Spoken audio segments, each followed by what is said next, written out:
Get comfortable with English and comfort. This is your English listening practice podcast to help you learn and improve naturally. Hello, everyone, and welcome back to English and Comfort. I am Anna. And I am Mark. We are really happy to have you here with us today. Did you know? Apparently, in almost every language, the first word a child learns to speak is mom. That isn't surprising. Family is so important to us that it is the first thing we want to talk about. Right? But talking about family in English doesn't stop with just mom and dad. That is right. Because family is such a huge part of our lives, we talk about it constantly. We talk about our relatives, our history, and our relationships. So, to really express yourself, you need more than just the basics. You need specific vocabulary and phrases to describe your whole family clearly. And that is exactly what we are going to do today. We are going to learn how to talk about your family and have a natural conversation. We'll explain the phrases, the vocabulary, and all the important things you need to know. So get comfortable, grab your tea, and let's get started. So Mark, did you grow up in a big family or a small one? A very small one. It was just my parents and me. I am an only child. Oh, really? That must have felt pretty quiet. It did. To be honest, sometimes I wished I had siblings to play with. But looking back, I think it made me more independent. Yeah, that makes sense. I come from the complete opposite. I come from a big family. I have 3 siblings, so the house was never quiet. I can imagine. Are you close with them? Now we are. When we were younger, we argued a lot, but as we got older, we became closer. That happens in a lot of families. It takes time. Definitely. And because I am the oldest, I was expected to help a lot. I think that really shaped my personality. How so? Well, I am pretty responsible. I actually take after my mom in that way. She is very organized and always thinking ahead. That is interesting. I actually take after my dad. We are both quiet and a bit reserved. I can see that. And what are your parents like in general? They are easygoing, but they worry a lot. Especially my mom. She checks in all the time. That sounds familiar. My family worries too, but they are also very supportive. Would you say you are a close family? Yeah, I would. We are a big family, and we are loud, but we stay in touch, even if we don't talk every day. I like that. For us, it is different. We are a small family, but we talk almost every day. That is nice. Do you live close to them? Not really. I moved out a few years ago, but we try to spend time together whenever we can. Same here. Life gets busy, but family is still important to me. Yeah. Every family has its own way of doing things. Right? There is no perfect family, just different ones. Okay, let's break down the language we just used. We started by talking about the size of our families. This is usually a very common question when you talk about your family. Is your family big or small? And the clearest way to answer is using the phrase big family or small family. I use the phrase, I come from a big family. This simply tells the listener that there are a lot of people in my house. And I said, we're a small family. This is simple, clear, and perfectly correct English. You can also use the word large instead of big. So, a large family means the exact same thing as a big family.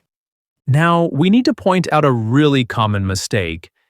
In English, we always use big or small to describe the size. That's right.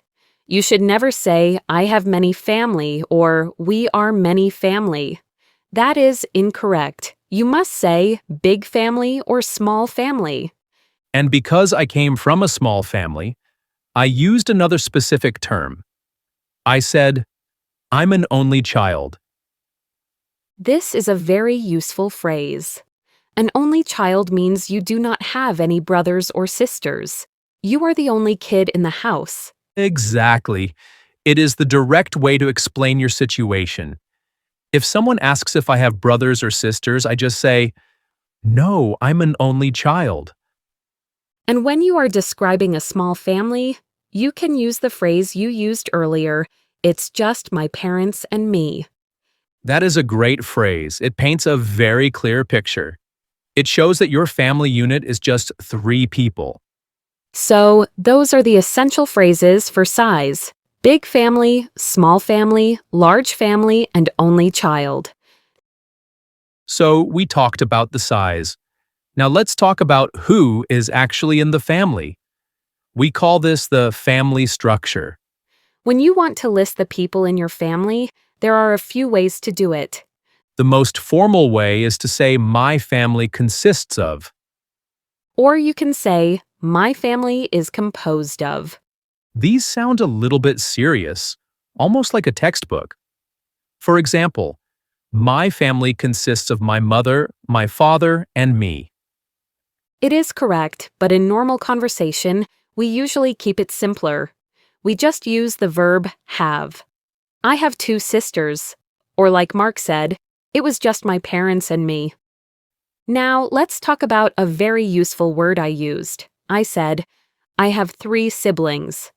Siblings. It is actually very simple. Sibling is just the general word for a brother or a sister. Instead of saying I have 2 brothers and 1 sister, Anna can just say I have 3 siblings. It is faster and easier. It covers everyone. If you ask someone, do you have any siblings? You are asking about brothers and sisters at the same time. So you can say my family consists of 5 people. Or you can simply say I have 4 siblings. Both are perfect. Another thing to talk about is your place in the family. In English, we have specific names for where you fit in the birth order.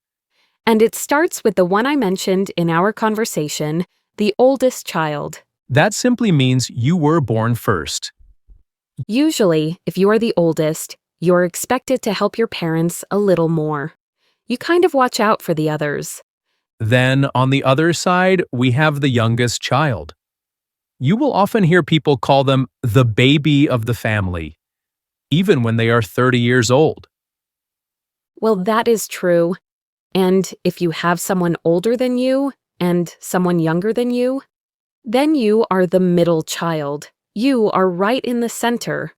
But we also have my group, the only child, which just means you have no brothers and no sisters. So we talked about who is in the family, but the most important thing is the relationship. Right? When people ask about your family, they usually ask, are you a close family? And we can simply answer with, we are close. Now, be careful here. In this context, close does not mean distance. It doesn't mean you live in the same house. That's right. You could live in different countries. We are close means you have a strong emotional connection. You love each other and you support each other. You can also use the phrase, we get along. To get along means you have a good relationship. You are friendly and you don't fight. For example, in our conversation earlier, Anna said she and her siblings argued a lot when they were kids. They didn't get along. Right. So I could say, we didn't get along when we were children, but now we get along very well. That is a very common situation. And finally, there is a phrase for when you don't live together anymore. You can say, we stay in touch. To stay in touch means you continue to communicate. You call, you text, or you visit. Even though Mark lives far away from his parents, they stay in touch. They talk every day. So you can be close, you can get along, and you can stay in touch. These are the key phrases to describe a family relationship. When talking about family, we also talk about personality. This is how you describe who you are and where you got your traits. We used a really common phrase in our conversation. I said, I take after my mom. To take after someone means you are similar to them in personality or appearance. It means you inherited that trait from them. You might say, I take after my dad because we both love telling jokes. Or, I take after my mom because we both have the same smile. Or you can use the phrase, I get that from. This is a little more informal. For example, if someone notices you're very good at organization, you can say, Oh, I get that from my mom. She is very organized too. It is a quick way to give credit to your parents. Now, sometimes you are completely different from your parents. So, what do you say then? You can simply use the phrase, we're quite different. For example, I might say, My dad loves sports, but I hate them. We're quite different. Or, my parents are very loud, but I am quiet. We're quite different. These phrases help you explain not just who you are, but why you are that way. So, we talked about who you take after. Now, let's talk about how to describe your parents' personality. What are they actually like? In our conversation, you used a great word for your parents. You said they are easygoing. Yes, easygoing means someone is relaxed. They don't get angry easily and they don't stress about small things. An easygoing parent lets you make your own choices. They are very chill. But not all parents are like that. The opposite of easygoing is strict. Strict. A strict parent is someone who has a lot of rules. They might say, you must be home by 8 p.m. Or, you must finish your homework before you watch TV. They are very serious about discipline. So you can say, My dad is very strict, or my mom is very easygoing. It paints a clear picture. Now, I asked you about your family, and you said they were very supportive. This is a beautiful word. To be supportive means they help you and encourage you. If you say, I want to learn English, a supportive parent says, that is great. How can I help you? They cheer for you. Another very common word for families is caring. Caring is similar to kind. It means they look after you and they want you to be safe and happy. So, we have covered a lot of ground today. So now, when someone asks you, Tell me about your family, you don't just have to say, It is good. You can give a full, interesting answer. To show you how it sounds, let's put it all together. Here is a checklist of points you can mention. 1. Is your family big or small? 2. Do you have siblings? 3. Are you the oldest, youngest, or middle? 4. Are you close? 5. Who do you take after? Let me go first. Here is how I would describe my family using everything we learned today. I come from a big family. It is very lively because I have 3 siblings. I am the oldest child, so I am usually the responsible one. We are a very close family and we get along really well. I think I take after my mom because we are both organized and supportive. Now, let me try describing my family. We are a small family. It is just my parents and me. I am an only child, so I grew up being very independent. My parents are quiet and easygoing, and I definitely take after my dad. Even though I live far away now, we stay in touch and talk almost every day. And now it is your turn. We want you to help yourself with everything we learned today. That's right. Tell us about your family. Is it big or small? Do you have siblings? Who do you take after? Try to write a full paragraph following what we did. It is the best way to practice. And before we go, we just want to say one last thing. remember that family is really, really important. It is. Whether you have a huge family or a tiny one, they are the people who made you who you are. They shaped your personality. And our parents took care of us when we couldn't take care of ourselves. So even if life gets busy, and we know life gets very busy, try to take a moment today, send a text, make a quick phone call, just check on them.